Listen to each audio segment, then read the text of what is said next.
आइए आज के इस खास चर्चा की शुरुआत करते हैं। आज हम दुनिया की सबसे मुश्किल और थका देने वाली एथलेटिक रेस में से एक यानी मैराथन के पीछे छिपे अविश्वसनीय इतिहास और इसकी बहुत ही अप्रत्याशित शुरुआत के बारे में बात करेंगे। जब भी लंबी दौड़ का जिक्र होता है तो मैराथन शब्द सबसे पहले दिमाग में आता है, लेकिन इस नाम और इस रेस के पीछे की असली कहानी आखिर है क्या? चलिए मिलकर पता लगाते हैं। कहानी में पीछे जाने से पहले आइए पहले इस आधुनिक खेल परिघटना के विशाल और वैश्विक स्तर पर एक नज़र डालते हैं। आज ये खेल कितना बड़ा हो चुका है, ये जानना बहुत ज़रूरी है। 42.195 किलोमीटर, यह एक बहुत ही सटीक और विशिष्ट संख्या है ना? लगभग 26 मील और 385 गज। यही वो आधिकारिक दूरी है जो एक आधुनिक मैराथन को परिभाषित करती है। आमतौर पर पक्की सड़कों पर दौड़ी जाने वाली यह रेस आज दुनिया भर के धावकों के लिए एक परम लक्ष्य बन चुकी है। और इसका पैमाना देखिए, आज दुनिया भर में हर साल 800 से भी ज्यादा मैराथन दौड़ आयोजित होती हैं। इनमें रोजमर्रा के आम शौकिया एथलीट और व्हीलचेयर पर रेस लगाने वाले हजारों प्रतियोगी एक साथ हिस्सा लेते हैं। ये सिर्फ पेशेवर खिलाड़ियों का खेल नहीं रह गया है, ये मानवीय सहनशक्ति का एक ऐसा शानदार जश्न बन गया है जहां कोई भी अपनी हिम्मत को परख सकता है।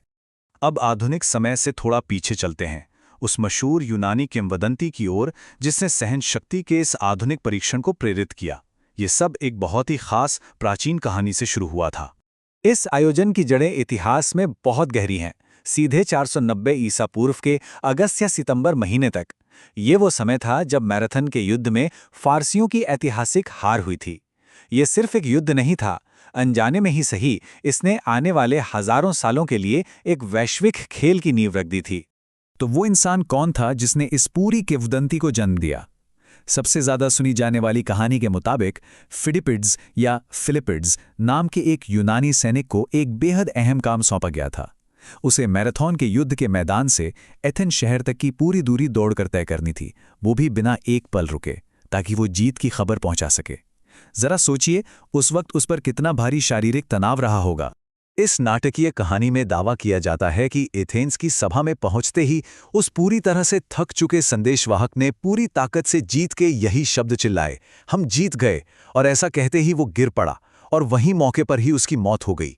सदियों से इस पल को बहादुरी और बलिदान के चरम प्रतीक के रूप में याद किया जाता रहा है। लेकिन यहां एक बहुत ही दिलचस्प बात है।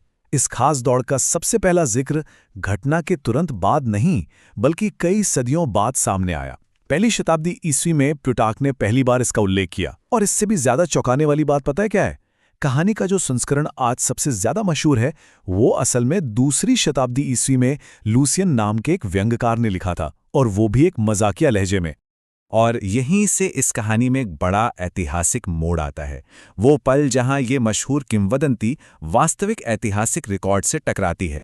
ये सोचने पर मजबूर कर देता है कि अगर मरते हुए धावक की वो इतनी मशहूर कहानी सैकड़ों साल बाद एक व्यंग्यकार द्वारा गढ़ी गई थी, तो असल में 490 ईसा पूर्व में हुआ क्या था? क्या वो कहानी वाकई सच थी या महज बातों को बढ़ा चढ़ाकर पेश किया गया था?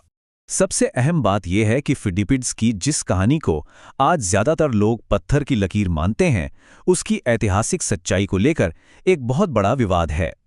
एक तरफ वो रोमानी किंवदंती है जिसमें एक अकेला संदेशवाहक दौड़ता है और जान दे देता है, और दूसरी तरफ है वास्तविक ऐतिहासिक रिकॉर्ड, जहां शुरुआती प्राचीन इतिहासकार इस एक धावक वाली कहानी को सिरे से नकार देते हैं।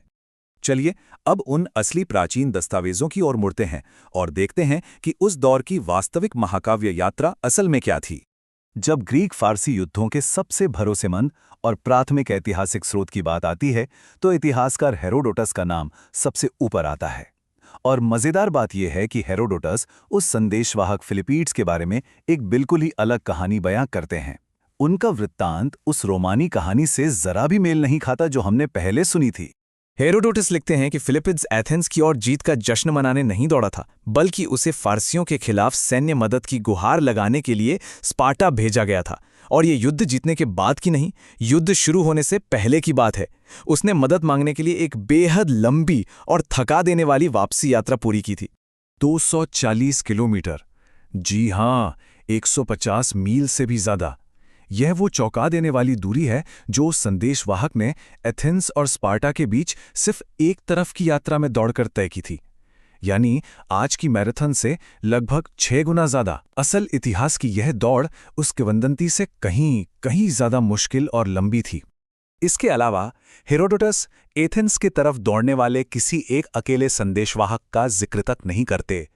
इसकी बजाय वे बताते हैं कि वो भयानक युद्ध जीतने के तुरंत बाद एथेंस की पूरी मुख्य सेना ने उसी दिन मैराथन से एथेंस तक तेजी से मार्च किया था। वजह? ताकि वे फारसी नौसेना के एक आशंकित हमले से अपने शहर को बचा सकें। तो ये किसी एक आदमी की दौड़ नहीं थी, ये एक पूरी सेना का जीवन रक्षक मार्च था।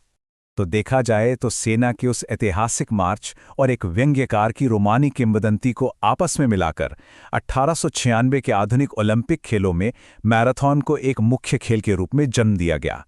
और फिर काफ़ी समय बाद 1921 में जाकर इस दौड़ की आधिकारिक दूरी को पूरी तरह से तय यानी मानकीकृत किया गया।